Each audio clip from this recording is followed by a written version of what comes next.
The first prediction for today is for the game between the Hornets and the 76ers.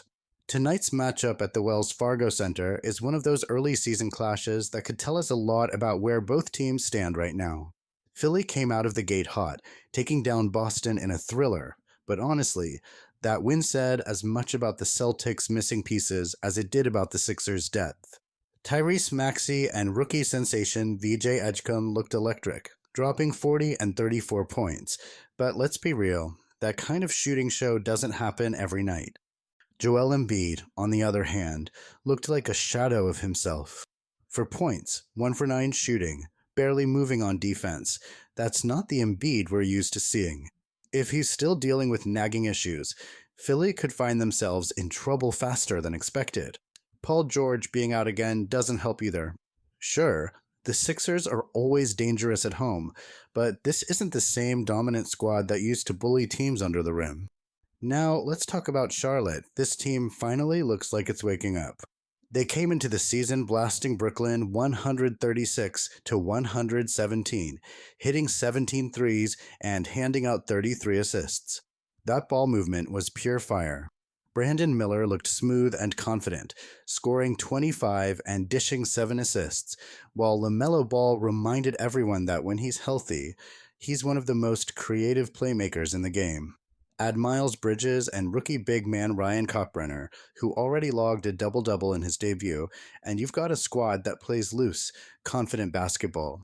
What impressed me the most was the depth 9 Hornets scored in double figures. That's not a fluke, that's chemistry. Colin Sexton adds another scoring punch off the bench, and Newpol looks like a kid who's already comfortable in the pros. You can feel that this team's vibe is shifting. They're not scared anymore. Historically, Philly owns this matchup. 10 straight wins against Charlotte is no joke. But streaks don't last forever. The Hornets finally look like a team with rhythm, health, and a clear plan under Coach Charles Lee. Their offensive flow and spacing can give the Sixers serious problems, especially if Embiid isn't moving well. I know it's hard to trust a team that hasn't beaten Philly in years, but I'm rolling with the Hornets to keep it close tonight. I think they're more prepared early in the season, and they've got the energy to push the pace against a heavier, slower Sixers roster. My prediction, Charlotte Hornets to cover the 7-point spread. I understand those leaning toward Philly, but I think this version of the Hornets is different, deeper, faster, and more confident. And if you're looking for an alternative bet, I'd ride with the total points over, because neither team looks too interested in playing defense right now. The second prediction for today is for the game between the Hornets and the 76ers. Tonight's clash between the Hawks and Thunder has all the makings of a tight and unpredictable contest. The champs are rolling into Atlanta with swagger after 2 heart-stopping double overtime wins, while the Hawks are back home after a long night in Orlando. The fatigue factor? Real. But so is Atlanta's fight. The Thunder may be 2-0, but both victories came with heavy mileage on their legs. Shai Gilgeous-Alexander has been on another planet, averaging video game numbers and carrying the scoring load. Still, that kind of pace isn't sustainable forever, especially with several rotation guys banged up and their bench minutes stretched thin. Chet Holmgren has been solid, but not dominant yet, and OKC's shooting from deep remains shaky. They've leaned on hustle, free throws, and sheer talent from SGA to stay perfect so far. On the flip side, the Hawks are still trying to figure out who they are. After a rough home opener, they bounce back with a gritty win in Orlando, and that matters more than people think. Trae Young looked sharper and more composed, distributing the rock with rhythm and making the right reads down the stretch. Jalen Johnson is starting to flash that two-way versatility Atlanta's been waiting for, while guys like Okongwu and Alexander Walker have been giving crucial energy off the bench. If Kristaps Porzingis and rookie Zachary Rezesher can go, that frontcourt gets a big boost. What I like about Atlanta here is that this team doesn't fold easily at home, even when tired. Under Quinn Snyder, they've quietly become one of those squads that feed off adversity. Playing the defending champs on the second night of a back-to-back might sound rough, but there's something about the Hawks' shot creation and pace that can push OKC out of its comfort zone. If they control turnovers and hit timely shots, they'll hang around longer than the line suggests. As much as I respect what Oklahoma City's doing, I can't help but feel this spot sets up perfectly for a dogfight. Two overtimes already, heavy minutes on key starters, a road trip east, and an Atlanta team that loves playing fast. It smells like another nail biter waiting to happen. My take: I expect the Hawks to show heart, keep this one competitive, and push the champs to the edge. My lean is Atlanta to cover that 7.5 point spread in a game that could once again come down to overtime. The third prediction for today is for the game between the Pacers and Grizzlies. This matchup has all the makings of an early season statement game. Memphis is coming off a grueling back-to-back, and I just don't see them having the legs to keep up with Indiana's tempo for 48 minutes. The Grizzlies got smoked by Miami in their last outing, and what stood out to me wasn't just the score, it was how flat they looked defensively. They gave up 86 points in the first half, got crushed on the boards, and looked gassed halfway through the second quarter. Now they've got to deal with a Pacers team that pushes the pace as hard as anyone in the league. That's a nightmare scenario for a team playing its second game in 2 nights. On the other side, Indiana might be short-handed without Tyrese Halliburton, but they've been through this before. They know how to adapt.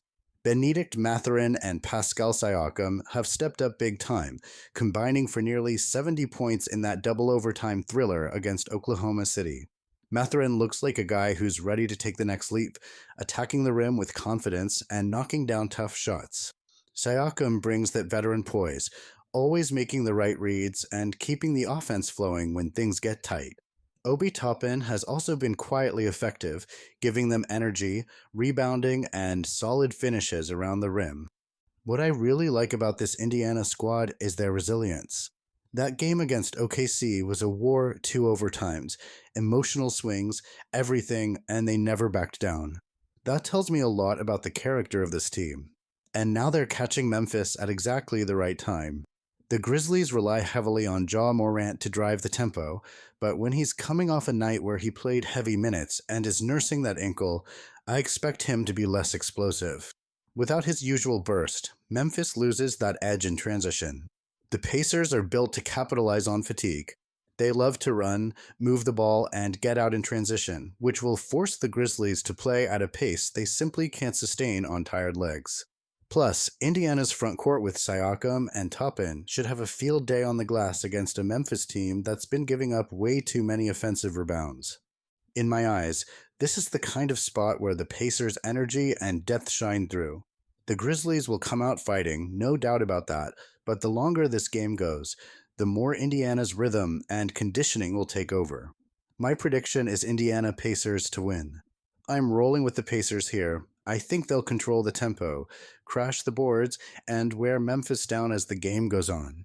My money's on Indiana to take this one on the road and grab their first win of the season. The fourth prediction for today is for the game between the Suns and Nuggets. Tonight's showdown between those two teams is more than just an early season matchup. It's a reality check for both sides. Denver comes home after a tough overtime loss to Golden State, a game they absolutely let slip away. They were up double digits late but couldn't close it out, and that's not something you expect from a team with championship ambitions. Aaron Gordon went off, 50 points, 10 threes, and shot lights out, but let's be honest, that kind of performance isn't something he'll repeat often. What matters more is that Jokic, even when clearly not in top shape, still pulled off a triple-double like it was another day in the office. That's what separates the great ones from the rest. What Denver needs tonight is focus and rhythm. Jamal Murray looked steady, but the bench has to show up, especially now that they're back at Ball Arena, where role players usually find their groove. Cameron Johnson is still trying to find his fit, and Valanciunas needs to give them quality minutes behind Jokic. This team is too talented to start 0-2, and the altitude advantage in Denver should make a big difference against a tired Phoenix squad. Speaking of the Suns, they're on the second night of a back-to-back after getting run out of the gym by the Clippers. And with Jalen Green still sidelined, Devin Booker has to carry the load almost single-handedly. He dropped 31 in their opener against Sacramento, but the energy fades fast when you're logging heavy minutes 2 nights in a row, especially at high altitude. Dillon Brooks has been aggressive, maybe too aggressive, forcing shots that kill the rhythm of their offense. The Suns' defense looked soft again, allowing over 55% shooting last night. That's not how you survive in Denver. I just don't see Phoenix keeping up here. Even if they hang around early, fatigue will catch them late. The Nuggets are angry, rested, and they're back in front of their home crowd. I think Jokic will dominate inside, Murray will push the pace, and the role players will feed off that ball arena energy.